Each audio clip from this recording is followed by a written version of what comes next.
आखिर राजा दशरथ कितने शक्तिशाली थे? आखिर क्या थी शब्द भेदी राजा दशरथ की कहानी? आप देख रहे हैं मिस्टीरियस हिंदू। तो चलिए अब करते हैं ज्ञान की बात। वीडियो में आगे बढ़ने से पहले हमारे चैनल को सब्सक्राइब अवश्य करें और बेल आइकन जरूर दबाएं। साथ ही कमेंट बॉक्स में जय राजा दशरथ अवश्य लिखिएगा। रामायण की बात आते ही सर्वाधिक जिस विषय में और जिस पात्र की बात की जाती है वो है स्वयं प्रभु श्री राम और उनके भक्त हनुमान।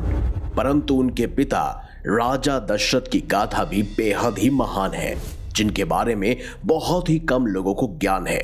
आखिर कितने शक्तिशाली थे राजा दशरथ और उन्होंने अपने पूरे जीवन काल में कितने युद्ध लड़े थे, ये सब जानने के लिए इस वीडियो को अंत तक अवश्य देखिएगा। रामचरितमानस के बालकांड अध्याय 37 के अनुसार पूर्व काल में स्वयंभू मनु और शत्रुपा ने हजारों सालों तक घोर तप कर भगवान श्री हरि को प्रसन्न किया था। जब भगवान वहां प्रकट हुए तो उन्होंने मनु और शत्रुपा से वर मांगने को कहा। तब मनु ने कहा, हे प्रभु, मैं आपके समान महावीर एक बालक चाहता हूँ। भगवान ने कहा, राजन, मैं अपने समान दूसरा कहां से लाकर खोजूं? मैं स्वयं ही आकर तुम्हारा पुत्र बनूंगा। अब तुम मेरी आज्ञा मानकर देवराज इंद्र की राजधानी अमरावती में रहो। कुछ काल बीत जाने पर तुम अवध के राजा होगे और तब मैं तुम्हारा पुत्र बनूंगा। त्रेता युग में अयोध्या के राजा दशरथ के रूप में स्वयंभू मनु ने जन्म लिया और शत्रुपा उनकी पट रानी कौशल्या हुई। राजा दशरथ की कुल 3 रानियां थी, कौशल्या, सुमित्रा और कैकेयी। राजा दशरथ का जन्म इक्ष्वाकु वंश के तेजस्वी राजा अर्ज के यहाँ रानी इंदुमती के गर्भ से हुआ। कुछ काव्यों के अनुसार राजा दशरथ के माता पिता की मृत्यु उनके बाल काल्य में ही हो गई थी तथा उनका पालन पोषण महर्षि वशिष्ठ ने किया था। वशिष्ठ जी ने ही उनको शिक्षा भी दी थी। पद्म पुराण के उत्तरखंड अध्याय 157 के अनुसार नारद जी महादेव से पूछते हैं, हे देवों के देव महादेव, आखिर शनिचर की दी हुई पीड़ा कैसे दूर होती है? भगवान शिव उत्तर देते हुए कहते हैं, पूर्व काल की बात है, चक्रवर्ती सम्राट राजा दशरथ को उनके ज्योतिषों ने बताया कि शनिचर कृतिका के अंत में जा पहुंचा है और रोहिणी का भेदन कर आगे बढ़ रहा है। ये उग्र शाक्त भेद नामक योग है जो देवताओं और असुरों के लिए भयंकर है। इसका भेद हो जाने पर प्रजा कभी भी सुरक्षित नहीं रह पाएगी। उस समय राजा दशरथ दिव्य अस्त्रों सहित अपना दिव्य धनुष लेकर रथ पर आरूढ़ होकर बड़े वेग से नक्षत्र मंडल में गए। वहां पहुंचकर उन्होंने सहस्त्र का संधान किया और उस अस्त्र को देखकर शनि कुछ भयभीत हुए। फिर मुस्कुराते हुए बोले कि तुम बहुत निडर हो।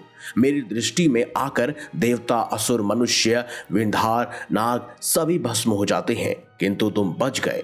अंततः मैं तुम्हारे तेज और पुरुष से संतुष्ट हूँ। मुझसे कोई भी वर मांग लो। राजा दशरथ ने कहा, जब तक ये पृथ्वी यहाँ यथावत है तब तक आप रोहिणी भेदन करके आगे ना बढ़े और 12 वर्षों तक दिव्य दृष्टि ना डाले। ये सब वरदान पाकर राजा दशरथ वापस लौट आए। वहीं कृतवास रामायण में इस घटना का विवरण थोड़ा सा भिन्न है। इसके अनुसार जब राजा दशरथ शनि लोक पहुंचे थे तो वहां शनिदेव की दृष्टि पड़ते ही राजा दशरथ के रथ के टुकड़े हो गए। घोड़ों सहित वो भी नीचे धरती पर गिरने लगे। उस समय उनको गिरते हुए जटायु ने देखा।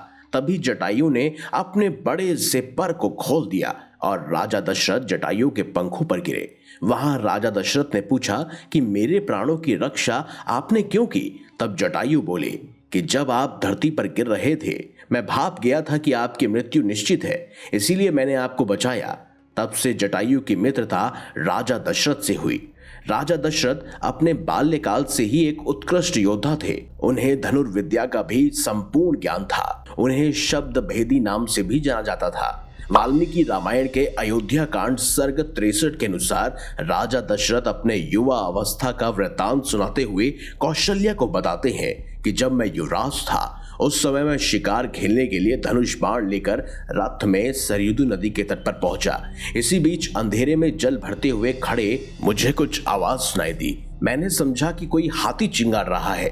मुझे कुछ दिखाई न पड़ा। मैंने अपने तुरीन से एक विष से सना हुआ बाण निकालकर उस हाथी को भेदने की इच्छा से शब्द को लक्ष्य पर छोड़ दिया।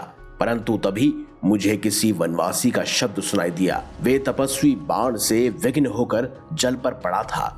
जल में गिरते हुए वो बोला कि किसी ने मुझे बाण मारा था, मैंने किसी का क्या बिगाड़ा था। जब राजा दशरथ वहां पहुंचे तब मुनि कुमार को घायल अवस्था में देखकर वह शोक से भर उठे। उस कुमार ने तब बताया कि उनके माता पिता बूढ़े हैं और अंधे हैं और वह पूर्ण रूप से मुझ पर ही आश्रित है। उनको मेरा शोक समाचार सुना देना। तदंतर राजा दशरथ उस मुनि कुमार के आश्रम में गए और उन्होंने उस बुजुर्ग दंपति को सच बताया। इसके उपरांत राजा उस दंपति को उनके बेटे के शव के पास भी ले गए और उन्होंने अपने पुत्र का संस्कार किया। उस समय उसे मरा हुआ पाकर उसके पिता शोक से भर उठे और उन्होंने राजा दशरथ को श्राप देते हुए कहा कि जिस प्रकार उनके पुत्र के वियोग में शोक का अनुभव हो रहा है, उस प्रकार तुम भी पुत्र के वियोग में तड़पोगे और पुत्र वियोग ही तुम्हारी मृत्यु का कारण बनेगा। ऐसा कहते हैं कि उस दंपति ने अपने आप को भी अपने पुत्र की जलती हुई आग में झोंक दिया। दरअसल वो कोई और नहीं बल्कि श्रवण कुमार और उनके माता पिता थे। वाल्मीकि रामायण बालकांड सर्ग 6 के अनुसार राजा दशरथ का राज्य बहुत ही समृद्ध था। बल पराक्रम और प्रताप से उन्हें देवराज इंद्र के समान ही माना जाता था। ऐसे प्रतापी धर्मज्ञ राजा दशरथ की तपस्या करने पर भी वंश वृद्धि करने वाला कोई पुत्र नहीं हो रहा था। तभी उन्होंने पुत्र प्राप्ति के लिए अश्वमेध यज्ञ करने का निर्णय किया। बाद में पुत्र श्रेष्ठी यज्ञ के संपूर्ण हो जाने पर उनको वरदान स्वरूप देवताओं की बनाई हुई खीर प्राप्त हुई। इस खीर को उन्होंने अपनी तीनों पत्नियों को खिलाया तथा भगवान विष्णु का आधा भाग कौशल्य के गर्भ से श्री राम के रूप में उत्पन्न हुआ। वहीं भरत जी कैकई के गर्भ से उत्पन्न हुए और वहीं भगवान विष्णु के अंश के रूप में सुमित्रा के गर्भ से लक्ष्मण और शत्रुघ्न उत्पन्न हुए। ये दोनों ही भगवान विष्णु के अंशव्य थे। श्री राम का जन्म राजा दशरथ के यहाँ होने का एक और कारण वाल्मीकि रामायण के बालकांड सर्ग 16 में दिया गया है। इसके अनुसार कुछ समय पूर्व समस्त देवताओं ने भगवान नारायण की स्तुति कर उनसे वर मांगा कि आप देवताओं के शत्रु रावण के वध के लिए मनुष्य लोक में उत्कीर्ण होइए, क्योंकि किसी भी देव के हाथों उसकी मृत्यु नहीं हो सकती।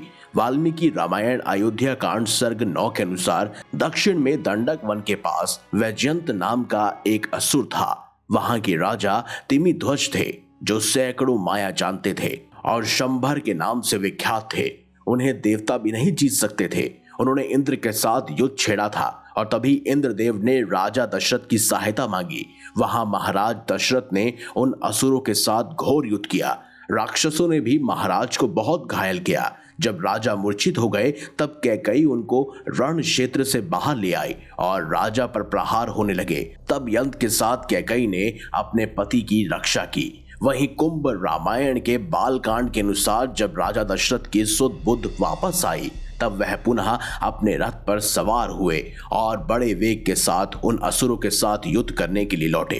परंतु इस बार उनके रथ के पहियों को बांधे रखने वाला बीज निकल गया। वहां कैकई ने राजा दशरथ को बिना बताए ही पेज के स्थान पर अपनी उंगली को डाल दिया ताकि पहिया रथ से अलग न हो सके। उस समय राजा दशरथ ने प्रसन्न होकर कैकई को 2 वरदान दिए और कहा कि जो इच्छा हो मांग लो। कैकई ने उत्तर दिया कि जब मुझे आवश्यकता होगी तब मैं मांग लूंगी। इन्हीं 2 वरों का स्मरण मंत्र कैकई को करवाया गया था और कहा था कि आप एक वर से भरत का राज्य अभिषेक मांग लीजिए और दूसरे वर से भगवान श्री राम के लिए 14 वर्षों का वनवास मांग लो, जिससे ना चाहते हुए भी श्री राजा दशरथ को स्वीकार करना पड़ेगा। वाल्मीकि रामायण के ही अयोध्या कांड सर्ग 64 के अनुसार महाराजा दशरथ कौशल्या को श्राप के बारे में बताते हुए कहते हैं कि जो उन्हें मुनि कुमार ने अपने हाथों से मर जाने पर श्राप दिया था वही श्राप फलीभूत होगा और कौशल्या नंदन श्री राम के शोक के कारण ही मेरे प्राण निकल जाएंगे। यदि राम इस घड़ी चले गया तो मुझे बोध है कि मैं भी उनकी याद में तड़प तड़प के मरूंगा। मैंने श्री राम के साथ जैसा व्यवहार किया है वैसा करना मेरे लिए उचित नहीं था। मेरे बेटे तुम कहाँ गए? कौशल्या, हे सुमित्रा, अब मैं जीवित नहीं रह पाऊंगा। हे क्रूर, मेरे वर्ण और कुल नाशनी कैकई। इस प्रकार महाराजा दशरथ ने श्री राम को याद करते हुए, विलाप करते हुए अपने प्राण त्याग दिए। तो अगर आपको हमारी ये खास जानकारी, ये वीडियो अच्छी लगी है तो इस वीडियो को लाइक करें, हमारे चैनल को सब्सक्राइब करें और ज्यादा से ज्यादा शेयर भी करें। तो मिलेंगे अगली बार एक नई खास वीडियो के साथ। तब तक देखते रहिए संपूर्ण ज्ञान का केंद्र बिंदु मिस्टीरियस हिंदू।